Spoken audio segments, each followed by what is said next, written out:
notice I had been and am, but why will you say that I am mad? The disease had sharpened my senses, not destroyed, not dulled them. Above all was the sense of hearing acute. I've heard all things in the heaven and the earth. I've heard many things in hell. How then am I mad? Hearken, and observe how healthily, how calmly I can tell you the whole story. It is impossible to say how first the idea entered my brain, but once conceived, it haunts me day and night. Object there was none, passion there was none. I love the old man. He had never wronged me.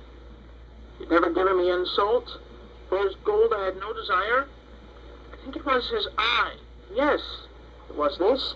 He had the eye of a vulture, a pale blue eye with a film over it.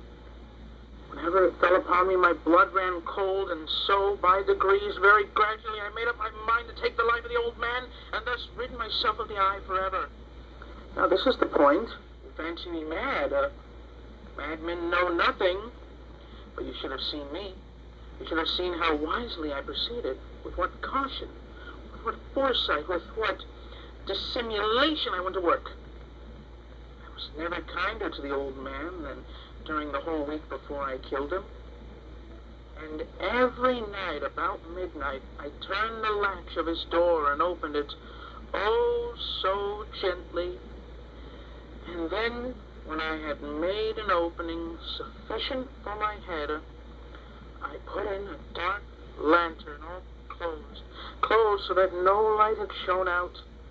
I fastened my head. Oh, you would have laughed at how cunningly I thrusted my head. It moved slowly, very, very slowly, so that I might not disturb the old man's sleep. It took me an hour to place my whole head within the opening, so far that I could see as he lay upon his bed. What a madman! Been so wise as this. Then, when my head was well in the room, I undid the lantern cautiously, oh, so cautiously, for the hinges creaked. I undid it just so much that a single thin ray fell upon the vulture eye. And this I did for 7 long nights, every night, just at midnight, but I found the eye always closed. So,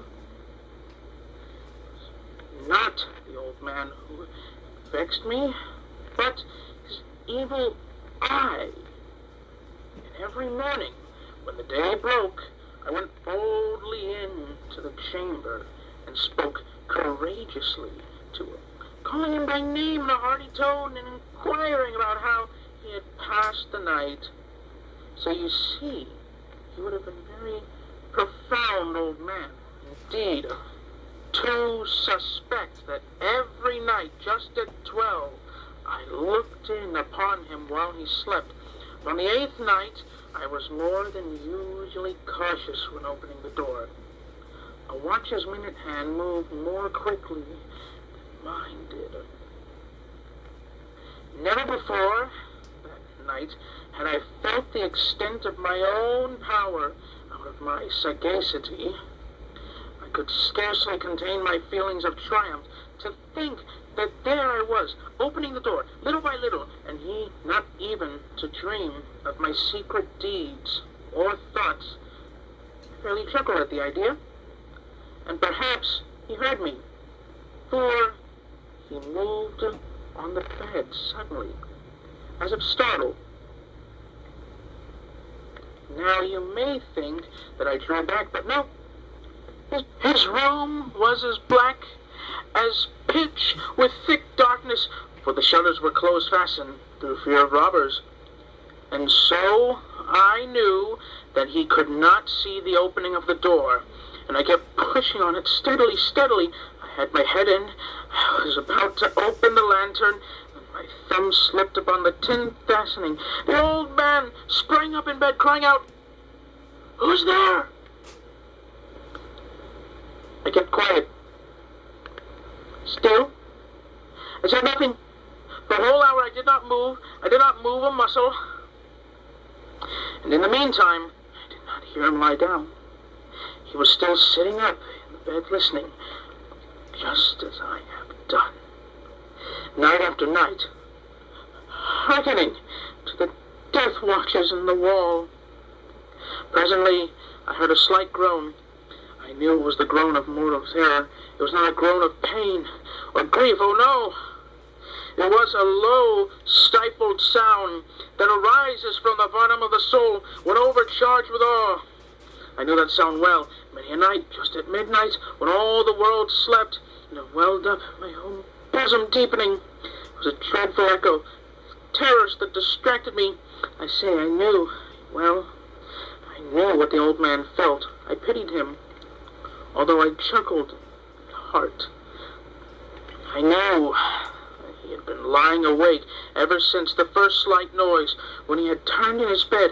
His fears had been ever since growing upon him. Yes, he had been trying to comfort himself with all these superstitions, but he had found all in vain. All in vain, because death, in approaching him, had stalked with a black shadow before him and enveloped the victim. And then it was the mournful influence of the unperceived shadow that caused him to feel, although he neither saw nor heard, to feel the presence of my head within the room. When I had waited a long time, very patiently, without hearing him lie down, I resolved to open a very, very little crevice on the lantern.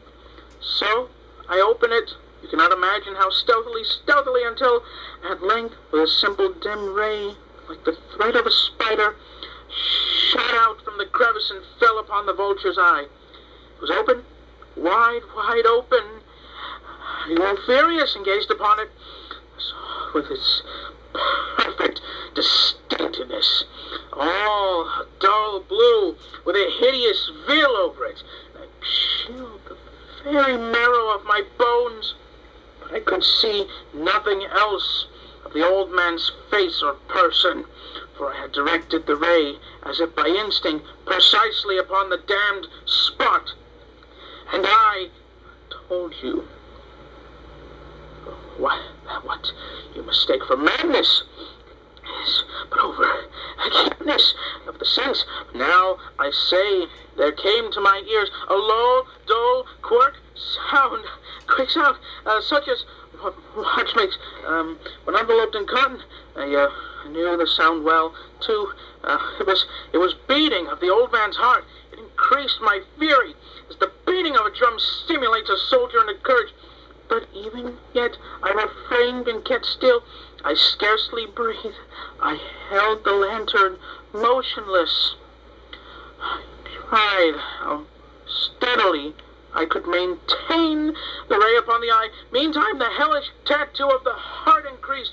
It grew quicker and quicker and louder every instant. The old man's terror must have been extreme. It grew louder and louder. I say at the moment, do you mark me? Well, I have told you that I am nervous, so I am. And now, at the dead hour of the night, amid the dreadful silence of the old house, a strange noise. This excited me to uncontrollable terror, yet for some minutes longer I refrained and stood still. But the beating grew louder and louder. I thought that the heart must burst. And now a new anxiety seized me. The sound would be heard by a neighbor. The old man's hour had come. With a loud yell, I threw open the lantern and leaped onto the room. At length it ceased. The old man was dead. I removed the bed and examined the corpse. Yes, he was stone dead. I placed my hand upon the heart and held it there for many minutes. There was no pulsation. He was stone dead. His eye would trouble me no more. If you still think me mad, you will think so no longer. When I described the wise precautions I took for the concealment of the body, the night whined, and I worked hastily, but in the silence. First of all, I dismembered the corpse. I cut off the head, and the arms, and the legs. Then I took 3 planks from the flooring of the chamber, and deposited it all between the scantlings. I replaced the board so cleverly, so cunningly, that no human eye, not even his, could have detected anything wrong. There was nothing to wash out, no stain of any kind, no blood spot, whatever. But I had been too wary for that. A tub had cut all. When I had made an end, these labors, it was 4 o'clock, still dark as midnight, as the bell sounded the door. There came a knocking at the street door. I went down and opened it with a light heart, for what I had now to fear.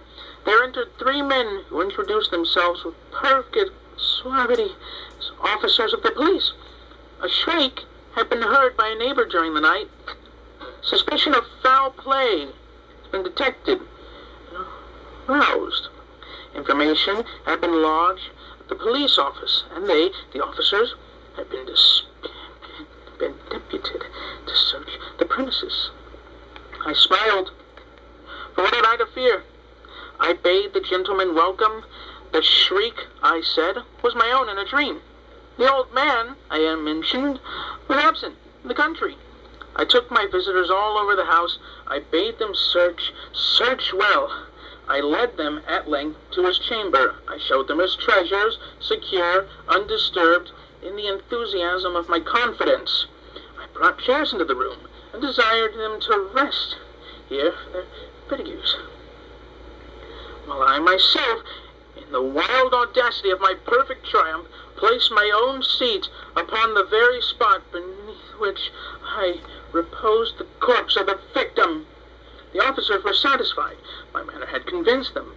It was singularly at ease. They sat, and while I answered cheerily, they chatted on familiar things. Ere long, I felt myself getting pale. I wished them gone. My head ached. I fancied a ringing in my ears, but still they sat and chattered. The ringing became more distinct, continued, and became more distinct. I talked more freely to get rid of the feelings, but it continued and gained definiteness, until, at length, I found that the noise was not within my ears. No doubt I grew very pale, but I talked more fluently with a heightened voice, yet the sound increased, and what could I do? It was a low, dull, quick sound. Much such a sound that a watch makes when enveloped in cotton. I gasped for breath, and yet the officers heard it not. I talked more quickly, more vehemently, but noise steadily increased. I arose. I argued about trifles in a high key with a violent gesticulation, but the noise steadily increased. Why would they not be gone? I paced the floor to and fro with heavy strides, as if excited to fury by the observations of men, but the noise steadily increased. Oh, God, what could I do? I foamed, I raved, I swore, I swung the chair upon which I had been sitting, and I grated it upon the floorboards, but the noise arose all over, and continuously increased, grew louder, and still the men chatted pleasantly and smiled. Was it possible they heard not? Almighty gods, no, they knew, they suspected, they knew, they were making a mockery of my horror.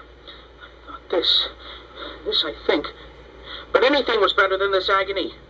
Anything was better. Anything was more tolerable than this derision. I could bear those hypocritical smiles no longer.